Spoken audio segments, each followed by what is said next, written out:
എന്തൊക്കെയാ നമ്മൾ ഈ കേൾക്കുന്നത്? അതായത് അമേരിക്കയിൽ ഡൊണാൾഡ് ട്രംപിന്റെ വൈറ്റ് ഹൗസിന് നേരെ വെടിവെപ്പ്. വെടിവെക്കുന്ന സമയത്ത് വൈറ്റ് ഹൗസിനുള്ളിൽ ഡൊണാൾഡ് ട്രംപ് ഉണ്ടായിരുന്നു. മുതിർന്ന എല്ലാ നേതാക്കളും ഉണ്ടായിരുന്നു. ഭാഗ്യത്തിനാണ് രക്ഷപ്പെട്ടത്. ആ ഒരു വാർത്തയുടെ ക്ലിപ്പ് വെച്ച് തരാം. അതിനു മുമ്പ് ഇസ്രായേൽ പ്രധാനമന്ത്രി ബെഞ്ചമിൻ നെതന്യാഹുവിന് ക്യാൻസർ ആണ്. അതിന്റെ വാർത്തയും കൂടിയുണ്ട്, അത് വെച്ച് തരാം. അതിനു മുമ്പ് ഒരൊറ്റ കാര്യം പറയുകയാണ് പൊന്നു പ്രേക്ഷകരെ. ഞാനിവിടെ അതായത് ഇറാൻ ഇസ്രായേൽ വിഷയം ചർച്ച ചെയ്യുമ്പോൾ മതം കൊണ്ടുവരുന്നു, അങ്ങനെ കുറേ കമന്റ് വരുന്നുണ്ട്. അവരോട് ആദ്യം ഒരു കാര്യം പറയുകയാണ്, എനിക്ക് പേഴ്സണലി ഒരു മതവുമില്ല. എനിക്കൊരു മതമുണ്ട്, ആ മതം മനുഷ്യ മതം. ജാതി ഭേദമില്ല. കൃഷ്ണനും മുഹമ്മദും വിൻസെന്റും എല്ലാവരും ഒന്നാണ്. ജനങ്ങൾക്ക് വേണ്ടിയിട്ടാണ് ഞാൻ സംസാരിക്കുന്നത്. എൻ്റെ ഇൻസ്റ്റാഗ്രാം ഐഡിയും അല്ലെങ്കിൽ എൻ്റെ പേഴ്സണൽ നമ്പറും എല്ലാവരുടെ അത്യാവശ്യമുണ്ട്.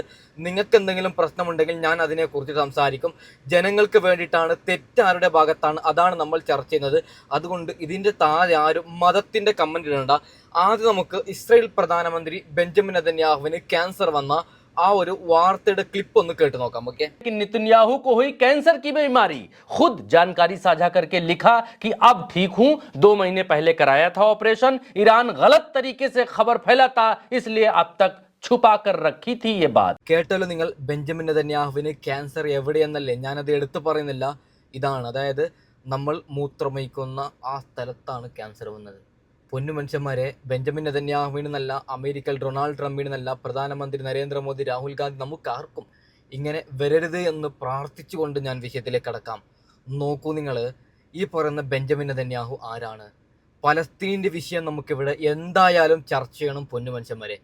പലസ്തീനിൻ്റെ പിഞ്ചോമന പൈതലങ്ങളായ പൊന്നു പിഞ്ചോമന കുട്ടികൾ ഞങ്ങളെ രക്ഷിക്കൂ രക്ഷിക്കൂ രക്ഷിക്കൂ എന്ന് പറയുന്ന വീഡിയോ നമ്മൾ കണ്ടു. അവർ അങ്ങനെ നമ്മളെ, അതായത് ഞങ്ങളെ രക്ഷിക്കൂ രക്ഷിക്കൂ എന്ന് പറയുന്ന ആ ഒരു സമയത്ത് ആ മക്കളുടെ കയ്യിൽ വിരലുകളില്ല, അല്ലെങ്കിൽ ഒരു കൈയില്ല. അങ്ങനെയുള്ളതല്ലേ ഈ ബെഞ്ചമിൻ നെതന്യാഹു. അതായത് അയൽ രാജ്യങ്ങൾ പലസ്തീനിൻ്റെ മക്കൾക്ക് എന്തെങ്കിലും ഫുഡ്, അതായത് അരിയോ അല്ലെങ്കിൽ എന്തെങ്കിലും സാധനം കൊണ്ടുപോകുന്ന സമയത്ത് ആ കൊണ്ടുപോകുന്ന വണ്ടിക്ക് നേരെയും വെടിവെച്ചവരാണ്. അവർക്ക് ഒരിത്തിരി വെള്ളം പോലും കുടിക്കാൻ സമ്മതിക്കാതെ അവർ എങ്ങനെ വേണമെങ്കിലും ചാവട്ടെ എന്നാണ് ബെഞ്ചമിൻ നെതന്യാഹു പറഞ്ഞത്. അപ്പോൾ ദൈവമെന്ന മഹാശക്തി ഉണ്ട് പൊന്നു മനുഷ്യന്മാർ. നമ്മളെന്തോ ഒരുപക്ഷെ ക്രിസ്ത്യാനികളായിരിക്കും, മുസ്ലിമീങ്ങൾ, ഹിന്ദു അല്ലെങ്കിൽ വേറെ ഏത് മതസ്ഥരായിരിക്കും. നമ്മളെല്ലാവരും വിശ്വസിക്കുന്നത് ഒരേ ഒരു ദൈവത്തെയാണ്. ടോട്ടലി എത്തുന്നത് ക്രിസ്മസ് ആഘോഷിച്ചാലും പെരുന്നാൾ ആഘോഷിച്ചാലും ദീപാവലി ആഘോഷിച്ചാലും എത്തുന്നത് ഒരൊറ്റ ദൈവത്തിലേക്കാണ്. ആ ദൈവത്തിൻ്റെ പേര് മനുഷ്യദൈവം. ആ ദൈവം ഇതൊക്കെ കണ്ടാൽ പൊറുക്കുമെന്നാണോ നിങ്ങൾ വിചാരിക്കുന്നത്? അതായത് ആ പാവങ്ങളായ പലസ്തീനികളുടെ കണ്ണുനീർ ഞാൻ നിങ്ങളും കണ്ടതല്ലേ. ഞാനിവിടെ മതം കൊണ്ടുവരുന്നതല്ല, ജനങ്ങൾക്ക് വേണ്ടിയാണ് സംസാരിക്കുന്നത്. നോക്കൂ നിങ്ങൾ. അപ്പോൾ ഈ പറയുന്ന ബെഞ്ചമിൻ നെതന്യാഹുവിന് ക്യാൻസർ വന്നില്ലെങ്കിൽ ഇതല്ലേ അത്ഭുതമുള്ളത്? നോക്കിയപ്പോൾ ബെഞ്ചമിൻ നെതന്യാഹു കരയുകയാണ്. ബെഞ്ചമിൻ നെതന്യാഹുവിന് ഒന്ന് എഴുന്നേറ്റ് നടക്കാൻ പോലും പറ്റാത്ത അവസ്ഥയാണ്. എന്തിനു വേണം, ശാരീരികമായി ബന്ധപ്പെടാൻ പോലും പറ്റാത്തൊരവസ്ഥയാണ്. ഇത് ദൈവം കൊടുക്കുന്നതല്ലേ? എൻ്റെ പൊന്നു മനുഷ്യന്മാരെ, ഞാനും നിങ്ങളും ഇങ്ങനെയുള്ള തെറ്റ് ചെയ്യരുത്. അതായത് പിഞ്ചോമന കുട്ടികളെ കൊല്ലുമെന്നല്ല, അങ്ങനെ അതിന് സമാനമായിട്ട് ഒരു എക്സാമ്പിൾ പറയാം. ഒരുത്തൻ്റെ കയ്യിൽ നിന്ന് 50,000 കടം മേടിക്കുന്നു, അല്ലെങ്കിൽ 10,000 കടം മേടിക്കുന്നു. നാളെ തരാം ഇല്ലെങ്കിൽ അടുത്ത ആഴ്ച തരാമെന്ന് പറഞ്ഞിട്ട് വാങ്ങുന്നു, തിരിച്ചു കൊടുക്കുന്നില്ല. ഇതൊക്കെ ദൈവം കാണുന്നുണ്ട്. ഇതിനൊക്കെ ശിക്ഷ കിട്ടും. അപ്പോൾ ഞാൻ പറഞ്ഞു വരുന്നത്, ഈ ബെഞ്ചമിൻ നെതന്യാഹുവിന് ദൈവം കൊടുത്ത ശിക്ഷ എന്നേ ഞാൻ പറയും. ഓക്കെ പൊന്നു മനുഷ്യന്മാരെ, അമേരിക്ക എന്ന് പറഞ്ഞാൽ എന്തെന്നാണ് ഞാൻ പറയാം. ലോകത്തിലെ തന്നെ ഏറ്റവും വലിയ ഒരു രാജ്യം. അതായത് അവരുടെ കയ്യിൽ യുദ്ധ സാധനങ്ങളുണ്ട്, എല്ലാത്തിലും അവർ തന്നെയാണ് ഒന്നാമത്. ആ രാജ്യത്ത് വൈറ്റ് ഹൗസിൽ വലിയ ഒരു ചർച്ച നടക്കുന്ന, ഒരു മീറ്റിംഗ് നടക്കുന്നുണ്ട്. അപ്പോൾ ഡൊണാൾഡ് ട്രംപ് അടങ്ങുന്ന വലിയ നേതാക്കൾ ആ മീറ്റിങ്ങിലുണ്ട്. എന്നിട്ട് പോലും ആ വൈറ്റ് ഹൗസിന് നേരെ വെടിവെപ്പെങ്കിൽ എന്താ അവസ്ഥ അല്ലേ? നമുക്ക് എന്തായാലും ആ വാർത്തയുടെ ക്ലിപ്പ് ജസ്റ്റ് ഒന്ന് കേട്ട് നോക്കാം. ഓക്കെ. ട്രംപ് പങ്കെടുത്ത ചടങ്ങിൽ വെടിവെപ്പ്. വൈറ്റ് ഹൌസ് റിപ്പോർട്ടർമാരുടെ വിരുന്നിലാണ് വെടിവെപ്പുണ്ടായത്. ട്രംപും ഉദ്യോഗസ്ഥരും സുരക്ഷിതരെന്ന് CNN. ആയുധധാരി കൊല്ലപ്പെട്ടതായി റിപ്പോർട്ട്. ട്രംപിനെയും ജെഡി വാൻസിനെയും സുരക്ഷിതരായി പുറത്തെത്തിച്ചു. MC നാസിർ ഉണ്ട് ദുബായിൽ നിന്ന് വാർത്തയുടെ വിശദാംശങ്ങളുമായി. MC നാസിർ, എപ്പോഴായിരുന്നു ഈ സംഭവം ഉണ്ടായത്? ഈ വെടിവെപ്പിന് പിന്നിൽ ആരെന്നതിൽ സംശയമുണ്ടോ? ഈ ആയുധധാരി കൊല്ലപ്പെട്ടു എന്ന് പറയുന്നു, അദ്ദേഹം ആരാണ്? അടുത്ത അല്പം മുമ്പ് വാഷിംഗ്ടൺ DC-യിലാണ് ഈ സംഭവം അരങ്ങേറിയിരിക്കുന്നത്. ഹിൽട്ടൺ ഹോട്ടലിൽ വൈറ്റ് ഹൌസിലെ കറസ്പോണ്ടൻസ് അസോസിയേഷന്റെ ചടങ്ങായിരുന്നു സംഭവം. അമേരിക്കൻ പ്രസിഡന്റ് ട്രംപ്, അതോടൊപ്പം തന്നെ വൈസ് പ്രസിഡന്റ് JD വാൻസ്, മറ്റു ഉന്നത ഉദ്യോഗസ്ഥരും ഉണ്ടായിരുന്നു. പൊടുന്നനെയാണ് വെടിവെച്ച കേട്ടതെന്നാണ് ദൃക്സാക്ഷികളെ ഉദ്ധരിച്ച് റിപ്പോർട്ടുകൾ പുറത്തുവരുന്നത്. 5 മുതൽ 8 വരെ വെടിവെച്ചകൾ കേട്ടതായി, വലിയ ശബ്ദത്തിലായിരുന്ന വെടിവെച്ചകൾ. അതോടുകൂടി പരിഭ്രാന്തരായ ട്രംപിനെയും അതോടൊപ്പം തന്നെ JD വാൻസ് ഉൾപ്പെടെയുള്ള ഉദ്യോഗസ്ഥരുടെയും ആ പരിഭ്രാന്തിയുടെ പശ്ചാത്തലത്തിൽ തന്നെയാണ് സീക്രട്ട് ഏജന്റുമാർ പ്രത്യക്ഷപ്പെട്ടുകൊണ്ട് അവരെ അവിടെ നിന്ന് മാറ്റുകയായിരുന്നു.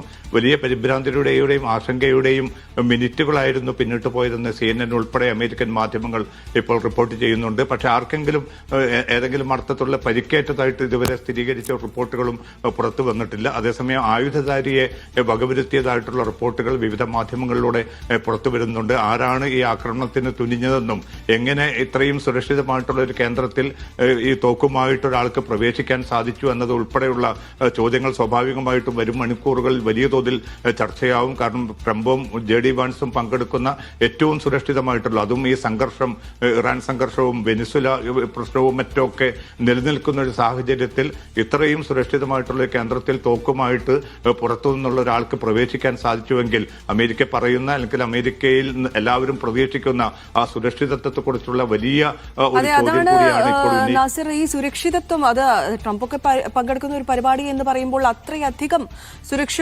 ഒരുക്കിക്കൊണ്ട് തന്നെയായിരിക്കും ആ പരിപാടി കണ്ടക്ട് ചെയ്തിട്ടുണ്ടാവുക. ഈ സുരക്ഷാ വീഴ്ച എന്തെങ്കിലും അവിടെ റിപ്പോർട്ട് ചെയ്യുന്നുണ്ടോ? അരുതി തീർച്ചയായിട്ടും ഡെമോക്രാറ്റുകൾ ഉൾപ്പെടെയുള്ളവർ സ്വാഭാവികമായിട്ടും ഈ ചോദ്യം ഉന്നയിക്കും.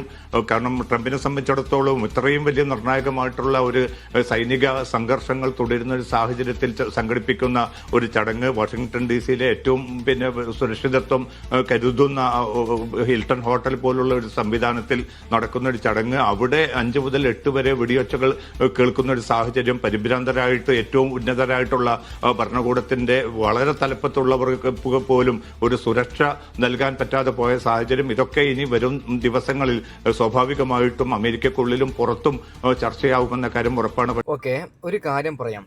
ഇപ്പോൾ ഇസ്രയേല്, ഇതിലേക്ക് വരാം. അതിനു മുമ്പ് ഇസ്രയേല് മുമ്പ് പറഞ്ഞത് ഞങ്ങളാണ് ഏറ്റവും ശക്തര്. അതായത് ഇന്ത്യയിൽ നിന്ന്, ഒരു എക്സാമ്പിളാണ്, ഇന്ത്യയിൽ നിന്ന് ഇസ്രയേലിലേക്ക് നമ്മൾ മിസൈൽ അയക്കുന്നുണ്ടെങ്കിൽ, പൊന്നു മനുഷ്യന്മാരെ, ഒരു 100 മിസൈൽ അയക്കുന്നുണ്ടെങ്കിൽ ഒരെണ്ണം പോലും ഇസ്രയേലിലേക്ക് പതിക്കൂല. കാരണം അതിനെ തടയുന്ന സംവിധാനം ഇസ്രയേലിൽ ഉണ്ട് എന്നാണ് ഇസ്രയേൽ പ്രധാനമന്ത്രി ബെഞ്ചമിൻ നെതന്യാഹു വാദിച്ചത്. ആർക്കും ഞങ്ങൾ ആക്രമിക്കാൻ പറ്റൂല, അത്രയും ശക്തരാണ് ഞങ്ങൾ എന്നാണ് ഇസ്രയേൽ പറഞ്ഞത്. എന്നാൽ ഇറാനും ഇസ്രയേലും തമ്മിലുള്ള യുദ്ധത്തിൽ ഇറാൻ അയക്കുന്ന 100 മിസൈലിൽ 90ഉം 85ഉം ഇസ്രയേലിൽ പതിക്കുന്നുണ്ട്. ഇസ്രയേലിൽ നിരവധി കെട്ടിടങ്ങൾ തകർന്ന് തരിപ്പണമാവുന്നുണ്ട്. ആ സമയത്ത് ഇസ്രയേൽ പ്രധാനമന്ത്രി ബെഞ്ചമിൻ നെതന്യാഹു ഒരു പ്രഖ്യാപിക്കുകയാണ്. 1000 പേര് മരിച്ചാൽ 1 പേര് മരിച്ചു എന്ന് പറയണം.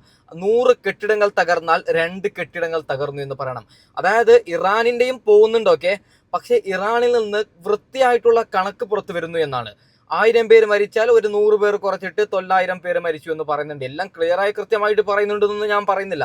അതായത് ഇരു രാജ്യങ്ങളിലും നഷ്ടങ്ങൾ സംഭവിക്കുന്നുണ്ട്. എന്നാൽ ഇവിടെ നമ്മൾ ശ്രദ്ധിക്കേണ്ട കാര്യം, ഇസ്രയേൽ എന്ന് പറയുന്നത് വലിയൊരു രാജ്യമാണ്. ആ രാജ്യത്തിനെ ഇറാനാണ് ആക്രമിക്കുന്നത് എന്ന് പറയുമ്പോൾ ഒരൊറ്റ കാര്യം കൂടി പറയുകയാണ്. ഇപ്പോൾ നമ്മൾ അമേരിക്കയുടെ വിഷയത്തിലേക്ക്, അമേരിക്ക ഞങ്ങൾ വലിയൊരെന്തോ സംഭവം, അത് ഇത് മറ്റേത് മറിച്ച് എന്നല്ലേ ഡൊണാൾഡ് ട്രംപ് പറഞ്ഞത്. ആ ട്രംപിന്റെ വൈറ്റ് ഹൗസിന് നേരെ വെടിവെപ്പ്, ഒരാളെ വകവരുത്തി എന്നല്ലേ ഈ വാർത്തയിൽ കേൾക്കുന്നത്. അപ്പോൾ അവിടെ ആരെങ്കിലും ഒന്ന് മരിച്ചിട്ടുണ്ടെങ്കിൽ നമുക്ക് വാർത്ത തരൂല. വാർത്ത തന്നാൽ അമേരിക്കയുടെ വില തന്നെ ഇല്ലാതാവും. അമേരിക്കയെ പുച്ഛിക്കും എല്ലാവരും. അപ്പോൾ ഞാൻ പറഞ്ഞു വരുന്നത്, പൊന്നു മനുഷ്യന്മാരെ, ഇപ്പൊ നമ്മുടെ ഇന്ത്യയിലും ആയുധമുണ്ട്, അതേപോലെ ഇറാനിലുമുണ്ട്, ഇസ്രായേലിലുമുണ്ട്, ചെറിയ രാജ്യമായ ബംഗ്ലാദേശിലും ഉണ്ടാവും, നേപ്പാളിലും ഉണ്ടാവും. അപ്പോൾ നമ്മൾ വിചാരിക്കുന്നത് നമ്മൾ തന്നെയാണ് വലിയൊരു ശക്തർ. അതായത് അമേരിക്ക വിചാരിക്കും ഞങ്ങൾ തന്നെയാണ് വലിയൊരു ശക്തർ. എല്ലാ രാജ്യങ്ങൾക്കും എങ്ങനെയാണ് സാധനം ഉണ്ടാക്കേണ്ടത് നല്ല ബോധമുണ്ട്. ഇപ്പൊ തന്നെ നോക്കൂ, ഇതിപ്പോ ആരാണ് വെടിവെച്ചത്? അത് അമേരിക്കക്കുള്ളിൽ ഏതോ ഒരു, അവരുടെ ഭാഷയിൽ പറയുകയാണെങ്കിൽ തീവ്രവാദികളോ അല്ലെങ്കിൽ അങ്ങനെ ഭീകരവാദികളോ അങ്ങനെ ആരെങ്കിലും അമേരിക്കയിലേക്ക് പോയിട്ട്, വേറെ രാജ്യക്കാർ അമേരിക്കയിലേക്ക് പോയിട്ട് വെടിവെക്കണമെങ്കിൽ ആരാണ് അത്ര ശക്തർ? അമേരിക്കയിൽ അപ്പോൾ അത്രയും ഇതില്ല, സുരക്ഷ ഇല്ലെന്നാണോ ഇതിന്റെ അർത്ഥം? എന്തൊക്കെയാ നമ്മൾ കേൾക്കുന്നത്? സത്യം പറഞ്ഞു കഴിഞ്ഞാൽ ഇതിൽ നിന്ന്, ഇറാൻ ഇസ്രായേൽ യുദ്ധത്തിൽ നിന്ന് വലിയ വലിയ രാജ്യങ്ങൾ ഞെട്ടി എന്നതാണ്. അതായത് ഇല്ലെങ്കിൽ ഇപ്പോൾ ഈ ഒരു യുദ്ധം വന്നത് ഒരു കണക്കിന് നന്നായി നമുക്ക് പറയാം. അതായത് ഇല്ലെങ്കിൽ അമേരിക്കയുടെയൊക്കെ കൊല ഭീഷണി നമുക്കടക്കം വന്നേ, ഇന്ത്യയിലേക്ക് അടക്കം ഞങ്ങൾ നിങ്ങളെ തീർക്കും, അങ്ങനെ തീർത്തു ട്രംപ് പറഞ്ഞു കഴിഞ്ഞാൽ നമ്മൾ പേടിക്കും. ഇപ്പൊ ഒരു മനുഷ്യന്മാർ പോലും പേടിക്കത്തില്ല. ചെറിയ രാജ്യമായ നേപ്പാൾ അടക്കം അമേരിക്കയെ പേടിക്കത്തില്ല. കാരണം എല്ലാവരും ആക്രമിക്കുന്നുണ്ട്. അതായത് ഈ പറയുന്ന ഇറാന് തന്നെ അമേരിക്കയെ ചാമ്പലാക്കുന്നുണ്ട്. പിന്നെന്ത് കഥ? ഇറാന് വലിയ സിമ്പിൾ ആയിട്ടൊന്നല്ല. ഞാനൊരു കാര്യം പറയാം. ഇറാൻ എന്ന് പറയുമ്പോൾ, ചിത്രത്തിൽ പറയുമ്പോൾ ഒരു മീഡിയം രാജ്യമാണ്. എന്നാൽ ഈ പറയുന്ന ഇസ്രയേലും അമേരിക്കയും ഞങ്ങൾ വലിയൊരു കൊല കൊമ്പൻ എന്ന് പറയുമ്പോൾ ആ രണ്ട് രാജ്യത്തിനും ഒരു മീഡിയം ആയിട്ടുള്ള രാജ്യം ഒറ്റക്ക് നിന്ന് പൊരുതുന്നു എന്ന് പറയുമ്പോൾ അത് ചില്ലറ കാര്യമാണ്. അപ്പോൾ ഞാൻ തൽക്കാലം എന്തായാലും വൈൻഡപ്പ് ചെയ്യുകയാണ്. അടുത്ത വീഡിയോ ഇടും വരാം. Okay bye.